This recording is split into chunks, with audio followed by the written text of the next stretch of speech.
pour tout ce qui est la mort de votre personnage, je vous rappelle que vous ne pouvez pas mourir sauf si on vous achève au sol. Dans les choses drôles, demain c'est samedi, la chasse est ouverte depuis 15 jours. Donc, on est dans une zone, voilà, on est dans une zone de chasse.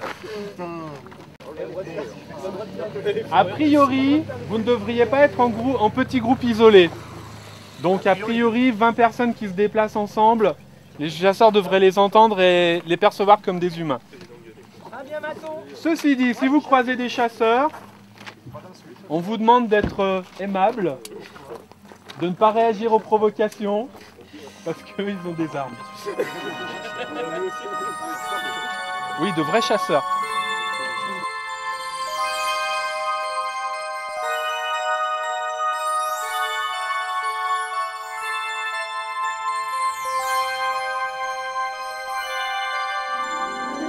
Ouais, bon, moi je suis un ogre.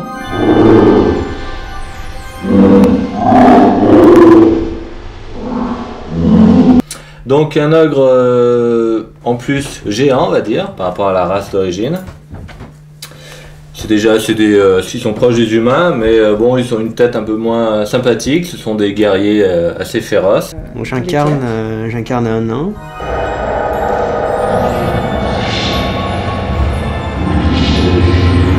Qui ressemble finalement assez au nain qu'on peut voir dans le film Seigneur des Anneaux. Je suis un architecte. Ma spécialité, ce sont les murailles en tout genre ou les palais. Donc j'étais engagé par le baron pour la réfection de ces murailles. Donc, je suis le baron Elouine de la Croisée. Donc j'ai hérité de la baronnie de mon père. J'ai maintenant 33 ans. Je suis de race humaine normale, taille moyenne. Donc j'ai des longs cheveux bruns qui sont tenus par un catogan, un bouc bien taillé, des yeux bleus très clairs, regard assez perçant. Toujours très bien habillé, port plutôt altier. Je pratique la magie en utilisant des petites créatures bleues.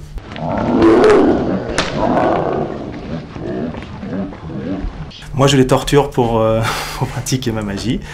Donc je suis albinos, j'ai les cheveux longs blancs, je suis assez maigre, je suis tout habillé de noir.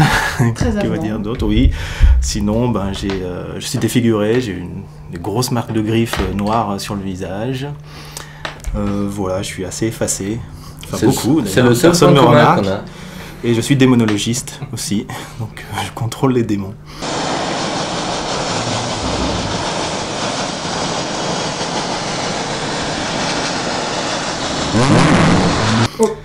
Enfin, j'essaye. Je suis débutant. Voilà. C'est mon ami d'enfance, pour ça qu'il est là. Aussi, je suis l'ami du baron. Et moi, je ne suis personne. Je suis l'éminence grise, la personne qui incarne tout ce qui peut être rencontré ou pas, qui est dans l'ombre ou pas, qui mène la vie du rejoueur et au personnage. Voilà, le meneur de jeu, éminence grise dans le jeu Agon. Les deux types de participants sont donc les figurants et les organisateurs, qui eux vont interpréter tous les personnages que vont rencontrer les joueurs durant le week-end. Puis les joueurs, eux, jouent les aventuriers. Donc les aventuriers qui vivent à partir d'un seul rôle, du début jusqu'à la fin. Et si jamais ils venaient à mourir durant le week-end, ils rejoindraient l'équipe des organisateurs et feraient des monstres avec nous et des rencontres que vont rencontrer les aventuriers survivants.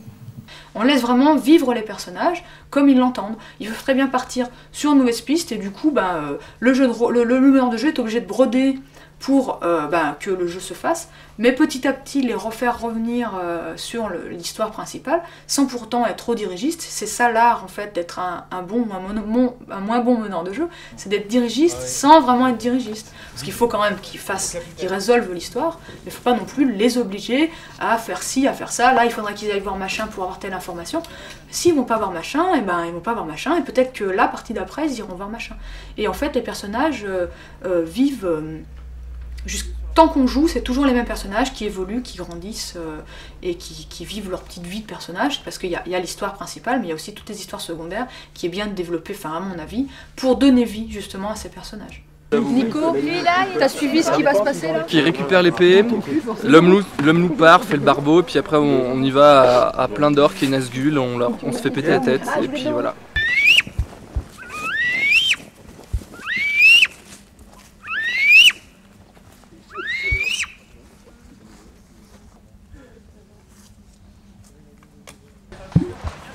Apparemment, ils ont été dérangés. Viens à moi, créature de l'enfer. Là, je ne te crains point.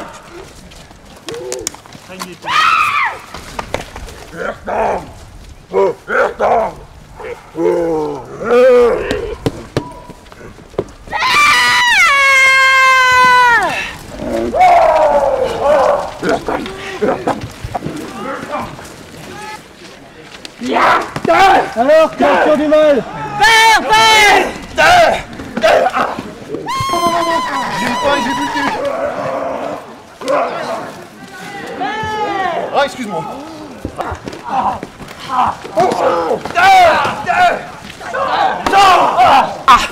Par la puissance de Yavanna, ombre du Seigneur ténébreux, oui!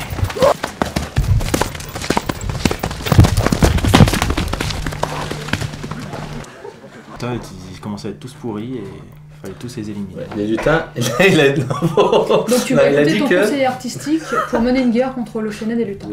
Non, mais en fait, il a dit que... Non, il a dit que le meurtre... conseiller militaire, oui. Il a dit que le meurtre de la Farfaline, c'était un lutin qu'il avait... Ah oui, il soupçonnait un lutin. C'était un lutin qu'il avait assassiné, d'après lui. C'était une Farfaline De toute façon, l'enquête, c'est toi qui l'amènes. Ouais, plus ou moins, ouais. Je te délègue mes pouvoirs. Oui, pour mener cette enquête. Donc voilà, ils ont planté le bulbe.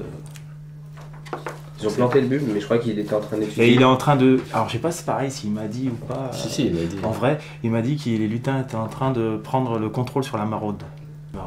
Mais la maraude, c'est dans les villes. Les lutins, ils sont pas dans les villes. Je suis une elfe grise des Havres.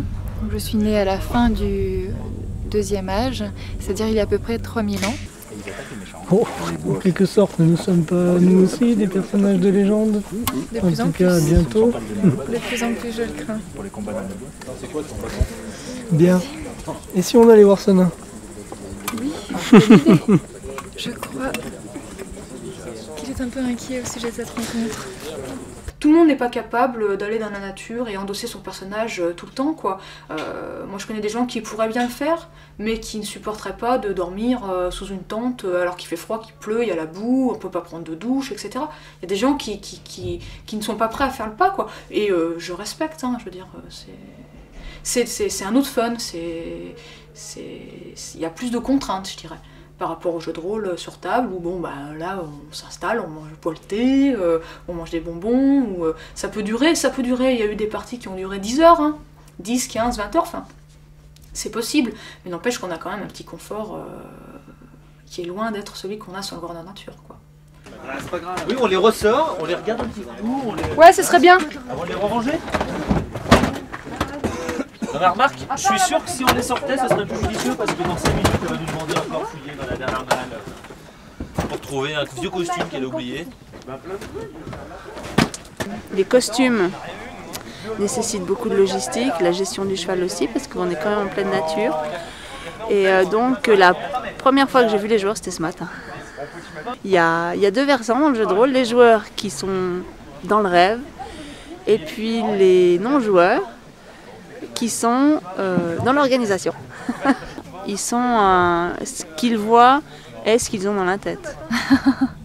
J'ai 3000 ans. Non, je suis tout à fait capable de faire la différence entre mon personnage de jeu de rôle et qui est effectivement très, très inspiré de Tolkien. Alors là où on a un mode de vie elfique qui est complètement différent de celui des humains, où on prend notre temps, le temps de la réflexion, on se retire régulièrement. Et la vie de tous les jours, où malheureusement,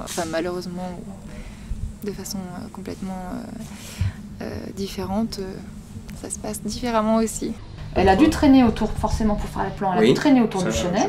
Les deux personnes instables de chez nous ont dû mal le prendre et reste encore à prouver parce que...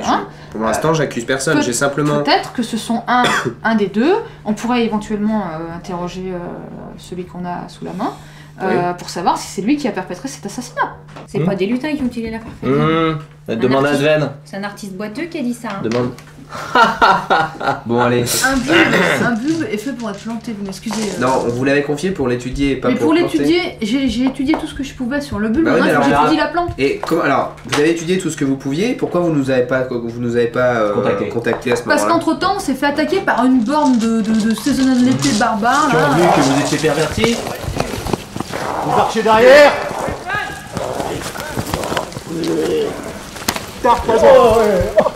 Voilà. Non, mais c'est pas grave. Perverti. Perverti par quoi? Mais qu'est-ce que t'en connais dans la perversion, toi, d'abord? Parce que si tu veux vraiment des pervertis, je t'en envoie, moi, y a pas de problème, hein. Tiendra au courant, Oui, mais tout à l'heure, vous m'avez dit que vous l'aviez déjà étudié et que pour compléter votre étude, vous aviez besoin de le planter. Bon, qu'est-ce que vous avez bien appris quelque chose, sinon vous l'auriez pas planté. Eh ben, que c'est une plante que je ne connais pas. Non, mais vous vous foutez de moi. Non, je ne fous pas de vous, fais-moi un jeu de... c'est le temps. de baratin, intelligence baratin. Il fait chier. Il a fait un bon jet, donc il peut Non, faire mais la déduction aussi. Non, mais je pense qu'ils ont fui, en gros. On a parté Enfin, ils ont été rapidement au début pour disparaître, et dès qu'ils ont eu un peu le temps, ils sont nettoyés, puis ils ont... Oh, mais je comprends pas. Tout allait bien. Il y avait cette blessure là qui picotait au côté. J'ai bu ma potion, ça m'a fait du bien. Et j'allais soulager un besoin naturel et je suis tombé. Faut qu'on le transporte, Ah ouais? Ah, parce que ça va pas mieux? Grandeur nature, c'est ça, c'est marcher, être au milieu des bois, faire confiance à des gens et découvrir des lieux monstrueux. C'est la première fois aussi qu'on marche autant avec nos sacs. D'habitude, on travaille plus sur un site prédéterminé, on pose nos affaires et on n'a plus qu'à graviter autour sans avoir nos sacs à porter. Donc là, on en chie un peu plus, mais les jeux de rôle, c'est ça. On a toujours l'impression qu'on peut faire promener nos personnages et là, on porte un peu ce qu'ils devraient porter. Donc c'est peut-être un peu le plaisir de la souffrance, marcher, prendre des coups, en donner. Et puis c'est l'échange avec les autres, c'est chacun, l'individu qu'on est dans le quotidien est vachement étranger de l'autre individu qui nous côtoie. Et ben là c'est pareil, mais à part qu'il y a un personnage, donc on est obligé de faire l'effort, d'aller discuter. Là on n'a pas le choix de parler de notre histoire et d'aller chercher les histoires des autres. Sinon on est là en simple touriste et on s'emmerde un peu. Et il ne faut pas s'emmerder. Donc puis les gens qui sont ici n'ont pas l'impression, on s'amuse bien. C'est notre proie, c'est notre gibier, c'est nous qui l'avons traqué, c'est nous qui l'avons débusqué. C'est pour vous, il faut le tuer. Si quelqu'un m'amène ma hache, je tape dans le tas. C'est clair. Je serai un mauvais invité.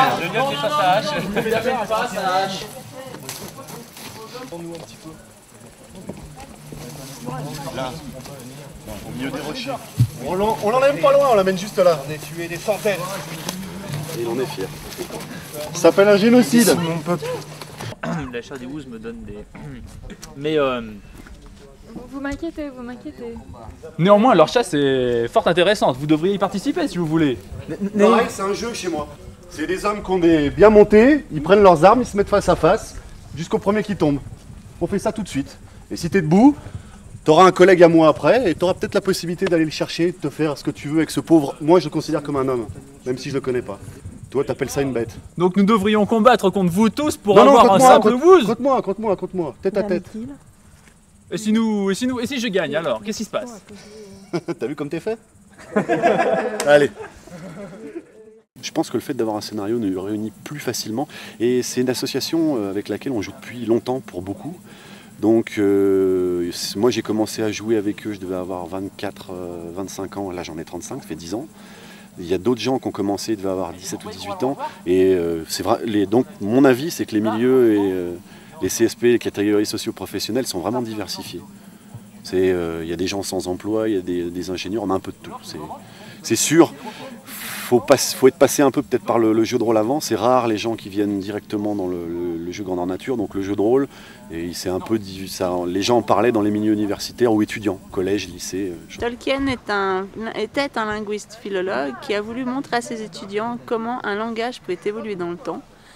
Donc en fait, plutôt que de prendre un langage existant pour éviter tous les problèmes d'école, il a créé le langage des elfes, donc un proto-langage qui est le langage des Noldor, les premiers elfes apparus sur Terre, pour arriver au langage d'elfes moderne, le Sindarin, pour le langage parlé au moment de ses livres.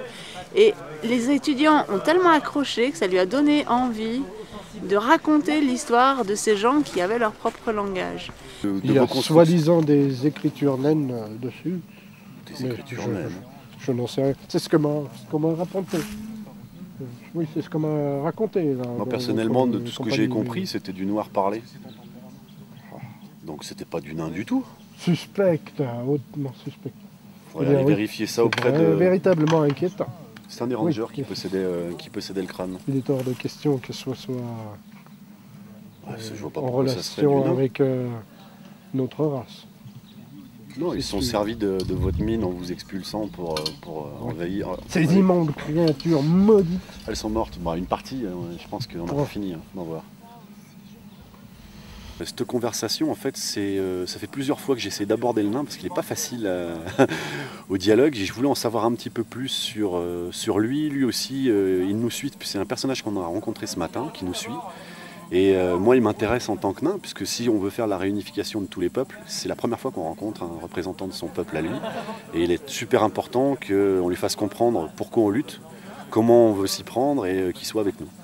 Si on a un nain, on a déjà des elfes avec nous, on a un hobbit, ça ferait des représentants de à peu près toutes les races avec les humains. Et voilà. Alors la conversation, c'était essayer de le faire parler sur ses origines. C'est sûr que j'ai pas compris la moitié de ce qu'il m'a raconté, c'est certain. Mais on parlait de ses origines dans la région, et puis je voulais voir par quelle face en fait l'attaquer, soutirer des renseignements. Mais apparemment, il faut plutôt gagner sa confiance. Et on l'a sauvé d'une attaque d'orques, donc il y a déjà un petit bonus confiance qui est dans notre crédit. Moi, je vais faire une armée, c'est du Urkai. Ah ouais, celui-là, c'est celui qui avait tué, qui avait attrapé le magicien. Je sais pas, moi je l'ai pas vu le film. Ah si, je l'ai vu le film. Bah écoute, j'ai pas... Oui, peut-être, ouais. Ouais, si. Là, tu peux passer par là, et là, toi, tu mets comme 3 ici. Vous allez jouer l'un contre l'autre, et moi je vais vous arbitrer, je vais vous expliquer en même temps. Donc vous allez prendre chacun 6 cavaliers. 2, 4, 6. Toi 6. 2, 4, 6. Chacun une réglette. Moi je joue avec toi, tiens, voilà. Ben, en gros, c'est un anneau qui a été perdu pendant des centaines d'années, qui a été retrouvé par hasard par un jeune hobbit. Les jeunes hobbits, c'est des êtres humains plus petits et plus résistants à la magie. Et le jour de ses 150 ans, il redonne l'anneau à son neveu qui doit le protéger. Et donc, grâce à ça, il forme une communauté qui s'appelle la communauté de l'anneau pour le défendre et l'emmener à la montagne du destin pour pouvoir le détruire. Il y a des émotions, après on s'accroche bien à l'histoire parce que comme déjà il y a 3 volumes, on est bien dedans. Après tous les personnages on les connaît bien, on connaît toutes leurs petites manies et tout, donc ouais c'est plutôt ça qui me... Alors, donc vous avez chacun 6 cavaliers de Rouen.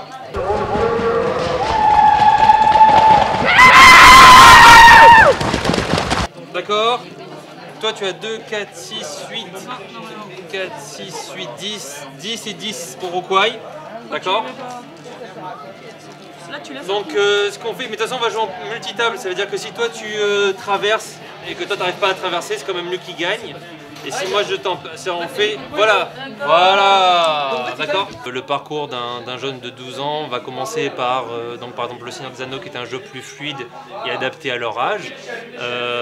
Après il va se diriger vers d'autres jeux un petit peu plus stratégiques dans notre gamme ou dans d'autres gammes. Et après il va se orienter suivant ses affinités, soit sur que du jeu vidéo en réseau, soit du jeu de rôle, soit du jeu de stratégie avec des figurines historiques. Ou autrement quelque chose de plus de sculpture, de dessin, de peinture.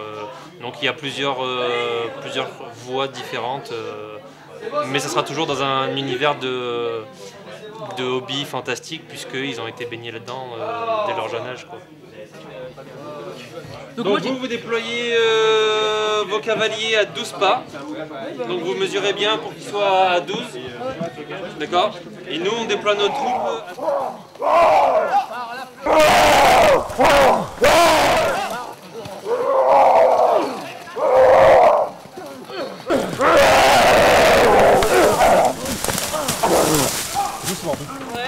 Là on va s'amuser, hein. À part la rivière, de toute façon tout le reste c'est pas des terrains difficiles. Non, on passe à travers. Alors, là pour passer... Vas-y, tu lances un dé. De toute façon, si tu fais un 1, comme t'es cavalier émérite, tu peux quand même passer. Voilà. Donc là, tu peux passer quand même. Donc t'as pas fait de 1. Ah, il tombe. Donc 1, tu tombes, mais comme t'es cavalier émérite, donc c'est simplement que tu passes la rivière, mais tu peux rien faire d'autre. Donc lui, il a traversé la forêt, la rivière, il s'est vautré misérablement. Il reste plus que lui. Sur qui? Sur lui. Raté aussi. Bah voilà. Bah déjà, j'aime bien l'ambiance. Ceux qui travaillent ici et tout, j'aime bien l'ambiance. Je connais un petit peu, enfin, je connais beaucoup de personnes qui jouent ici. Ouais, j'aime bien le magasin. Les enfants viennent au magasin pour faire des parties, pour faire des missions donc sur les tables, etc. Mais pour se rencontrer, pour partager la même passion de l'univers.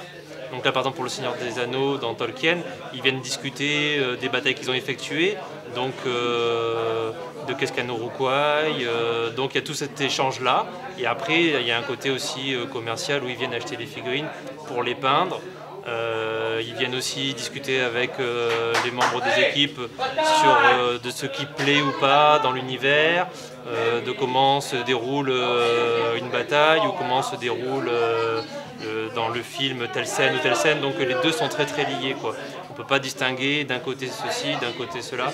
Le tout c'est un amalgame, ils viennent ici, c'est un lieu de rencontre et ils viennent partager la même passion, quoi. C'est plutôt un lieu de partage de passion et après il y a le côté commercial qui est derrière. Là tu le contournes. Là tu commences à sortir un petit peu 2-3 Uruk-hai. On se cache derrière l'arbre ou pas? Ouais, mets-toi en attente un tout petit peu. Et vous ne vous voyez pas? Donc là en ça, c'est vrai qu'on se retrouve tous, mais c'est vrai que pour la quasi-totalité, je connais à peine leur prénom, leur nom de famille, leur prénom oui. Et pour certains, ils ont travaillé. Ça fait 2 ou 3 ans qu'on ne s'est pas vus. Je ne sais pas ce qu'ils font maintenant. S'ils n'ont pas changé de métier, bon bah voilà, je sais ce qu'ils font. S'ils ont changé de métier, je ne sais plus. Et eux non plus, ils ne doivent pas savoir ce que je fais. On se retrouve tous ici pour justement passer à un autre monde, temporairement, quoi, en se faisant plaisir. Si tu prends mes mots et que tu les sortes du contexte, ah ouais, je vais paraître complètement taré, hein, c'est sûr. Mais c'est pas grave. Bon, après 50 ans de mariage, tu m'auras tué. Dans 2 semaines. Puis à la fin, c'est bon, là c'est temps de s'arrêter. Quand est-ce qu'on peut faire la prochaine partie? Et c'est des rituels qui stabilisent bien la fin et le début d'une partie. Et en jeu de rôle grandeur nature, c'est pareil, parce qu'on revient vite sur Terre, parce que là il y a tout le rangement à faire et c'est clair que ça remet les choses en place parce qu'il y a le speed, il y a la fatigue, il y a tout qui ritualise bien la fin du grandeur nature, c'est clair. Voilà. Le 2 contre lui. 1. 2 mince. Yes. Tout ce qui est elfe et tout, de toute façon j'ai toujours adoré ça, donc c'est toujours magique de toute façon. En tant que lectrice de Tolkien et d'Heroic Fantasy en général, c'est un monde dans lequel j'aime m'incarner. C'est aussi l'aspect héroïque. C'est-à-dire vivre des aventures qu'on ne vit pas tous les jours. C'est complètement décalé du quotidien, c'est complètement décalé de ce que je fais habituellement. C'est aussi le côté humain où on va rencontrer des gens avec cette passion qui nous réunit, des gens qui viennent de milieux complètement différents.